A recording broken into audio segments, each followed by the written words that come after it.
session, we will talk about the meaning of dating indifference between the traditional and the modern dating, and some important reminders on how to build a healthy relationship. So we all know that dating is a common experience for many people, especially teenagers and young adults. It's part of social life where people start to get to know each other better. Through dating, individuals can develop friendship, trust, and emotional connection. So ano nga ba ang dating? Dating is when person shows that they like someone. It is a way for two people to get to know each other and possibly build a relationship. People can date by talking, spending time together, and giving simple gifts. Dating can be polite and respectful, but sometimes it can also be casual depending on the culture and the people involved.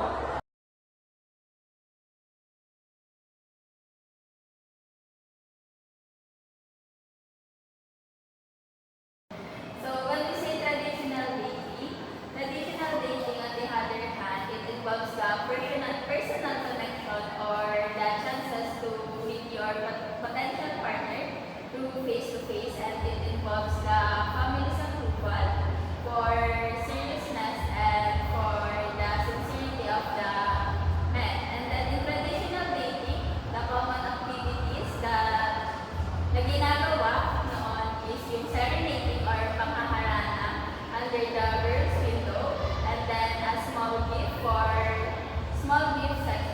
gift giving such as small gift letters or token to gain the girl's approval, and then the visiting family to meet the family of the girl and to know if the boy is serious or sincere. Okay, that is traditional dating. Now, let's move to modern dating. So, what is modern dating? Modern dating is mostly influenced by technology, like social media apps or dating apps.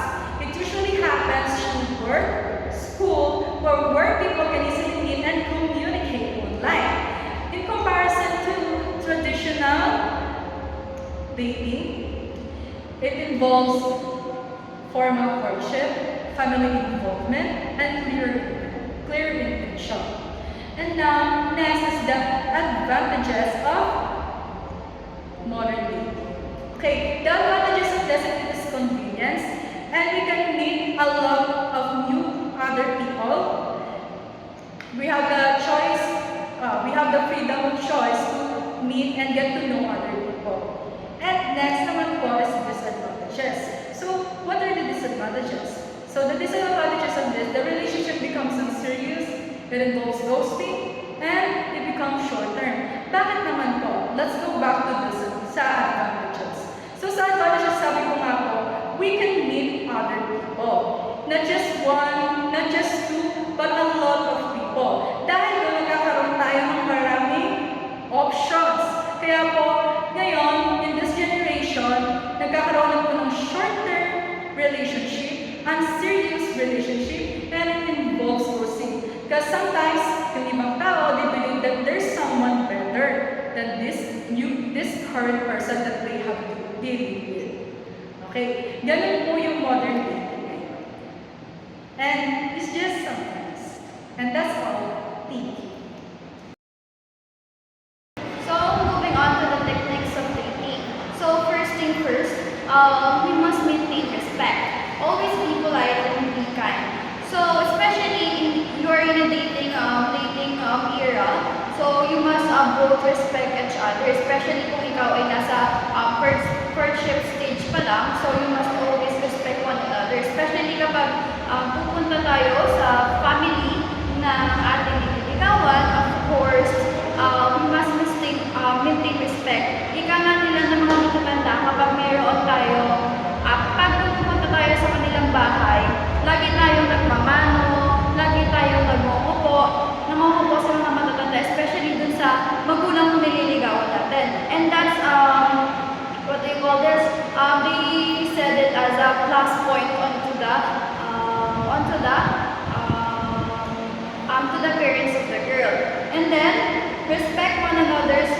person's feeling, opinions, and decisions. So in this, we must always respect, especially kapag meron tayong arguments.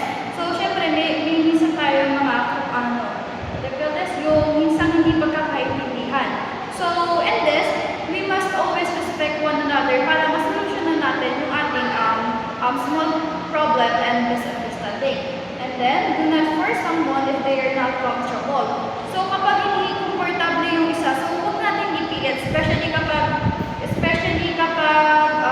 yung pinabadali mo yung partner mo, nasa dating situation pa lang naman kayo. So we always must respect their decision.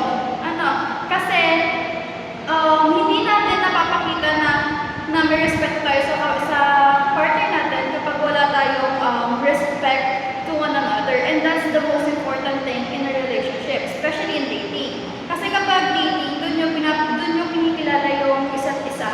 Ito yung getting to know each other. So respect is a must. And then the second one is the communication. So be honest and clear about your feelings. So kung alam mo sa simula pa lang na hindi malinaw yung feeling mo towards the person, and kapag alam mo na walang chance yung other parties or yung other person, so why pa tayo mag-aaksaya ng oras? So just tell it kasi at the end of the day, kayo lang dalawa yung masasaktan.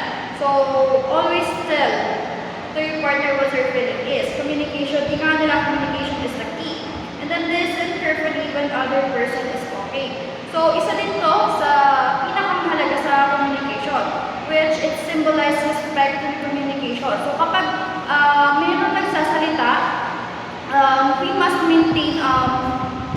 maintain na manahimik at makinig ng maayos sa kanila. Kasi kapag hindi natin inintindi or hindi natin pinagmastuunan yung communication, syempre wala tayong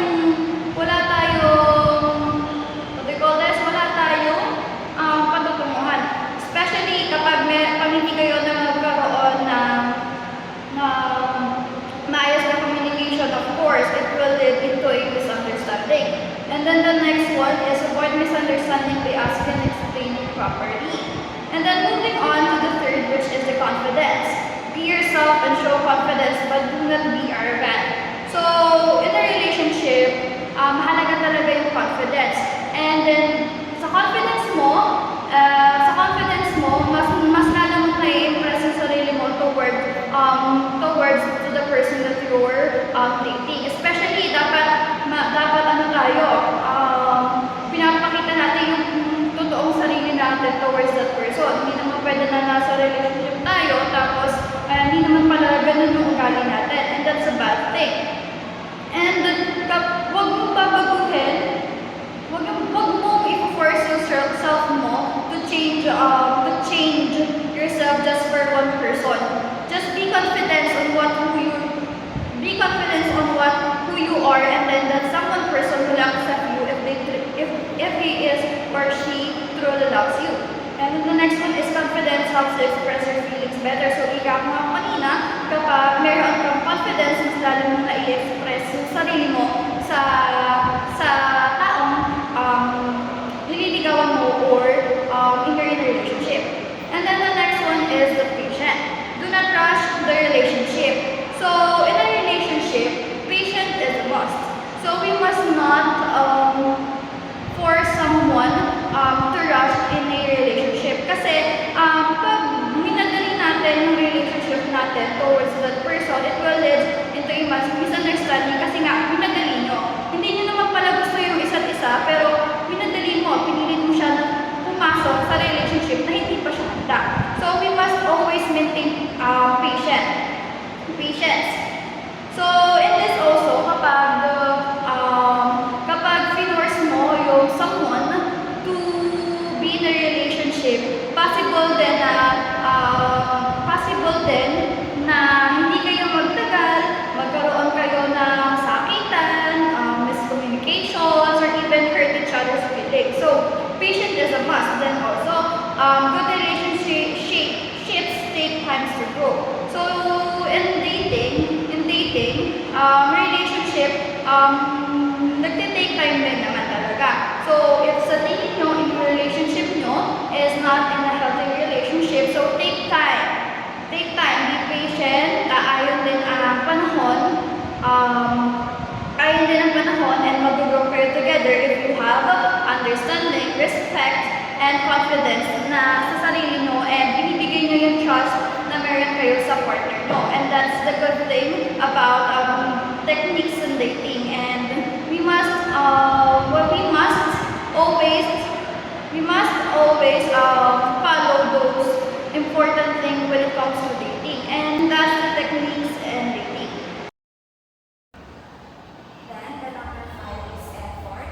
In effort naman is to show effort not just through words but also by action. For example, is planning dates, surprising your partners, or remembering important details.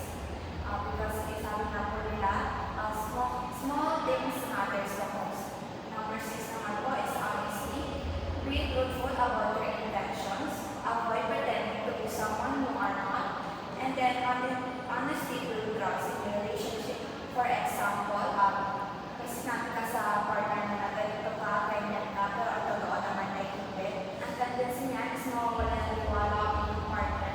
Kaya mas maganda ng lagi tayong ingatan sa ating partner. Number 7 is boundaries. Respect personal space and limits. Understand what the other person is comfortable with and always ask for permission and consider it. Bago tayo gumawa ng isang actions, lalo muna tayo mag-ask ng permission. Like for example, months pa lang po kayo ng partner mo. Then, ikaw na love language is physical touch, bago mo siya mag-happy or kung mag-holding hands, magtanong ka muna sa kanya kung okay lang ba sa kanya, kung comfortable na siya. Then, number 8 is responsibility. You're responsible for your actions and decisions. Think before you act or speak.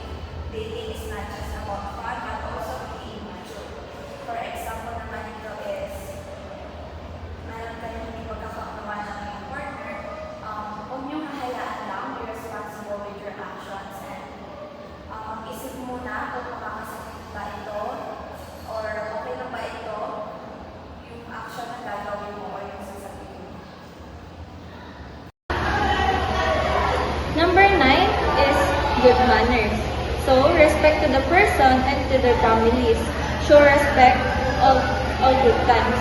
So, ibig sabihin po nito is magkaroon tayo ng respeto, hindi lang dun sa nakakasama natin na tao, kundi pati din sa kanilang pamilya. Halimbawa, sa dating, nagkaroon kayo ng date and pinagpaalam mo yung babae para payagan siya ng magulang niya at nagpapakita ito ng respeto. Maaari itong makatulong para mas mapaganda yung way ng pamamaraan mo para makita ng magulang niya na interesado ka talaga dun sa nagugustuhan mo. Number 10 is emotional awareness. Understand your own feelings and the feelings of other person. So, ibig sabihin po nito, halimbawa ay pag may ka-date ka, intindihin mo yung nararamdaman niya kapag, kunwari, wala po siya sa mood. Kailangan mo siyang intindihin para maging komportable siya. At huwag mong pilitin kung nararamdaman niya sa'yo, kung pinipilit niya na hanggang na maging magkarelasyon kayo, pero kung para sa kanya naman is magkaibigan lang kayo. So, intindihin mo yung nararamdaman ng isang tao na yun. Okay, in this saying, it says that we have to love ourselves first before entering to another relationship. We have to know ourselves, we have to know our strengths and weaknesses.